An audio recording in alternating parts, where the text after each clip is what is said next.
The ice cracked with a sound like a heartbeat waking after centuries. In that frozen silence, something ancient moved again. What humanity was about to awaken had waited 24,000 years, and it was never meant to be disturbed. One decision would change lives forever. The wind howled across the Arctic Research Station as floodlights cut through the endless white. Snow slammed against metal walls, while a group of scientists stood around a sealed glass chamber, their breath fogging the air. Inside the chamber lay a tiny, dark shape suspended in ice, perfectly preserved, fragile, and terrifyingly alive in possibility. Dr. Elias Monroe stared at it, his hands trembling despite the gloves. 24,000 years, he whispered, older than our civilizations, older than our stories. Across from him, Dr. Lena Hart adjusted the monitors, her eyes glowing with excitement. If the cells are intact, this changes everything. Evolution, survival, life itself. We could rewrite biology. A young intern, Noah Reed, shifted uneasily near the door. Or maybe some things stayed frozen for a reason. No one responded. The hum of machines filled the room, steady and relentless like a countdown. Hours earlier, the team had extracted the organism from deep permafrost, a microscopic creature known only from ancient DNA traces. Until now, it was believed impossible to revive anything that old. But when the temperature controls shifted and nutrients flowed into the chamber, something unexpected happened. A faint pulse appeared on the screen. Lena gasped. "Elias, look!" The pulse grew stronger. Tiny movements flickered under the microscope feed. The creature, no bigger than a grain of sand, was alive. Elias felt a knot tighten in his chest. He had dreamed of this moment his entire career. Fame, history, proof that death could be paused. But now that it was real, fear crept in where pride once lived. "Begin phase 2, Lena said softly, almost reverently. Noah stepped forward. "Dr. Hart, protocol says we stop here, we observe only. Revival beyond this point hasn't been ethically approved." Lena didn't look at him. Protocols are written by people afraid of progress. Elias hesitated. His mind flashed to his late father, a man who always warned him, just because you can doesn't mean you should. Elias swallowed hard. "Proceed," he said at last. The chamber warmed by a fraction of a degree. On the monitor, the creature unfurled.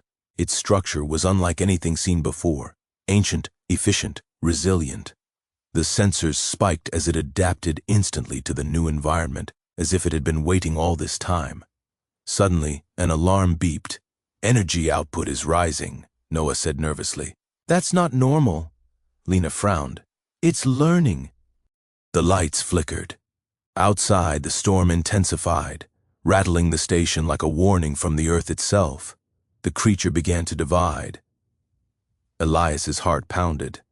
That rate of reproduction, it's impossible. "Not impossible," Lena said, eyes wide. "Perfect." Noah backed away. "This isn't perfect. This is wrong. We don't know what it was, or what it did before the ice." The alarms grew louder. The chamber glass fogged as heat built inside. "Shut it down," Elias said suddenly. Lena spun toward him. "Are you serious? We're witnessing history." "I don't care," Elias snapped. "I feel like we just crossed a line we can't erase." For a moment, silence hung heavy. Then the power surged back on its own.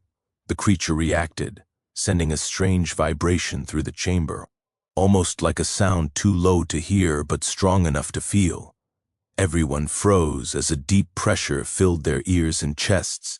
Noah collapsed to his knees, clutching his head. It's reacting to us." Elias stared at the tiny being, now fully revived, moving with purpose. In its ancient design, he saw something unsettling, not innocence, not malice, but survival without mercy. Outside, the storm suddenly stopped. An unnatural calm settled over the frozen land. Elias whispered, barely able to breathe, What have we brought back? The creature pressed against the glass, and for the first time since it awakened, the monitors displayed a new reading. Environmental adaptation, active. The screen glowed red as the chamber temperature began to drop on its own. 24,000 years ago, the world froze it to survive. Now, it was ready to remember why. The lights cut out, and in the darkness, something ancient endured once more. Emergency lights flickered on, bathing the laboratory in a dull red glow. The hum of backup generators struggled against the sudden, unnatural cold spreading through the room. Frosts began creeping across the metal floor, crawling toward their boots like a living thing. Elias steadied himself against the console. "Seal the chamber. Full lockdown." Lena's fingers flew across the controls, but the screen flashed error messages. "It's not responding. It's overriding the system." "That's impossible," Noah said, his teeth chattering. "This station is isolated." The glass chamber trembled. The tiny creature inside moved with calm precision, as if it understood every reaction, every fear. The temperature dropped another degree. Elias looked at the readings, his voice hollow. "It's feeding on energy, heat, electricity, even movement." Noah's eyes widened. "We're giving it what it needs just by being here." A sharp crack echoed through the room. A thin fracture appeared on the chamber glass. Lena stepped closer despite Elias grabbing her arm. "Look at it. It's not attacking, it's adapting. This could teach us how to survive climate collapse, extinction." Another crack silenced her. Elias pulled her back. "This isn't about discovery anymore. This is about containment." The creature suddenly stopped moving. The alarms went quiet. For a brief, terrifying moment, everything felt still. Noah whispered, "Did it shut itself down?" Elias shook his head slowly. "No, it's conserving." The fracture spread like lightning across the glass. Without warning, the chamber shattered. A blast of freezing air knocked them backward. Shards skidded across the floor as the creature, still microscopic, escaped into the room, invisible to the naked eye but screaming across the sensors. "It's everywhere!" Lena shouted, watching the monitors spike wildly. Air vents, walls, the lights died completely. In the darkness, the cold deepened, biting into skin and bone. Their breath turned to thick clouds as emergency doors slammed shut automatically, sealing sections of the station. Noah's voice trembled. "We woke it up, and now it's free." Elias forced himself to think. Ancient organisms survive by balance. If it adapted to cold, then extreme heat might slow it. Lena hesitated. "If we overload the reactor, we can raise the temperature, but the station won't survive." Elias met her eyes. "People outside will." The silence between them was heavy with guilt. Noah swallowed hard. "You're talking about sacrificing everything we worked for," Elias answered quietly. "Including ourselves if necessary." A sudden pain shot through Noah's arm. He cried out, collapsing. Frost raced across his sleeve, spreading unnaturally fast. Lena knelt beside him. "It's inside him. Noah's Bria." Thing grew shallow. "I can feel it, not hurting, learning." Elias felt his heart break. "Noah, listen to me, fight it." Noah managed a weak smile. "Maybe. This is the lesson. We thought we were gods, but we're just guests." The temperature around Noah stabilized. The frost stopped spreading. Lena stared in disbelief. It adjusted. "It's not killing him," Elias whispered. "It's studying us the way we studied it." Noah looked at Elias with glassy eyes. "If it understands us, maybe it understands mercy too." The station creaked as power levels dropped. Outside, the frozen landscape began to change, ice shifting, snow melting in strange patterns. Elias made his decision. "Lena, prepare the reactor. I'll stay here with Noah." She shook her head. "You won't make it." Elias smiled sadly. "Some discoveries demand a price." Lena backed away, tears freezing on her cheeks as she ran toward the control corridor. Noah grabbed Elias's hand weakly. "Do you think the world will learn?" Elias looked around the darkened lab, at the broken glass, the ancient force they had unleashed. "Only if we give it a chance." The walls groaned as heat began to rise deep within the station, and somewhere in the air, unseen but present, the ancient creature reacted, not with rage, but with awareness. It had waited 24,000 years. Now, it was choosing what kind of future deserved to survive. The ground trembled as the reactor roared awake beneath the station. Warning sirens wailed through the corrid. Oars, echoing like a final call. Heat surged upward, fighting the unnatural cold that still clung to the walls. Elias stayed beside Noah, gripping his frozen hand. Sweat rolled down Elias's face as the temperature climbed. "Hold on," he whispered. "Just a little longer." Noah's eyes fluttered open. The frost on his skin slowly melted, dripping onto the floor. He took a shaky breath.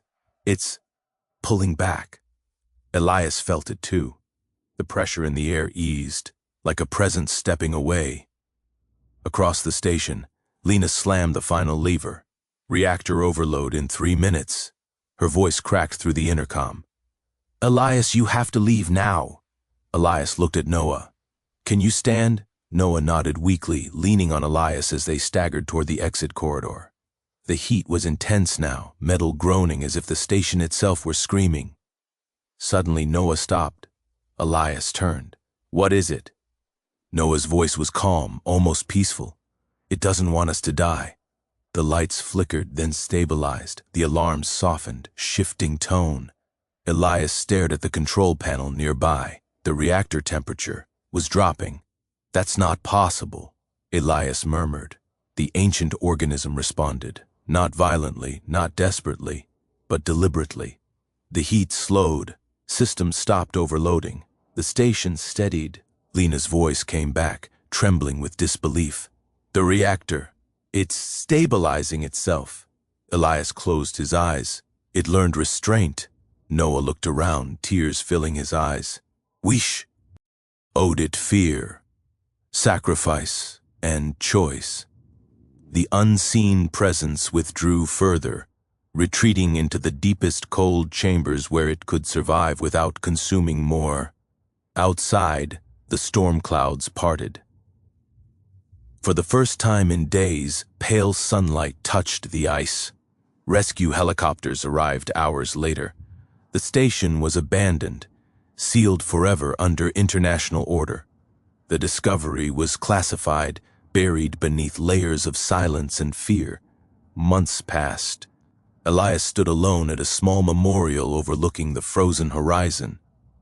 Noah's name was etched into metal, not as a casualty, but as a guardian. Noah had survived, but chose never to return to research again. Lena joined Elias, her voice quiet. "They want to erase what happened." Elias nodded. "Maybe that's safer." She looked at him. "Was it worth it?" Elias thought of the creature, ancient, patient, powerful. "It taught us something we forgot." Lena waited. "That intelligence without humility becomes destruction," Elias said softly. "And survival without compassion means nothing." Far beneath the ice, the ancient life rested again. Not conquered, not destroyed, but respected. Humanity had reached into the past seeking power. What it found instead was a mirror, and for once, it chose to step back. Years later, a classroom filled with quiet children listened as Noah stood near a window, sunlight warming his face. His arm, once frozen, now bore a faint scar that never faded. He spoke slowly, choosing simple words. "We once believed, Noel, Edge made us powerful, but power without wisdom almost ended us." A child raised her hand. "Did the creature forgive humans?" Noah smiled gently. "It didn't need to forgive. It only needed to see whether we could change." The children fell silent, far away, beneath miles of ancient ice. Sensors buried by time registered a soft, steady stillness. No growth, no spread, only survival, balanced and patient.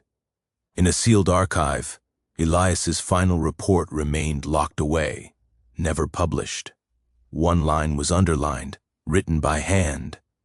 Life endures not by domination, but by restraint. The world moved on. Cities grew louder. Technology advanced faster than wisdom. Yet somewhere deep in the frozen earth, a reminder slept, unshaken, undefeated, and humanity, for the first time, carried a quiet truth forward. Some miracles are not meant to be owned. Some doors are opened only to teach us when to step back. Late one night, Noah stood alone on a frozen shoreline, the wind brushing past him like an old memory. The sky shimmered with green lights, dancing slowly, patiently. He closed his eyes. "We heard you," he whispered. "We learned." The ice beneath his feet remained still.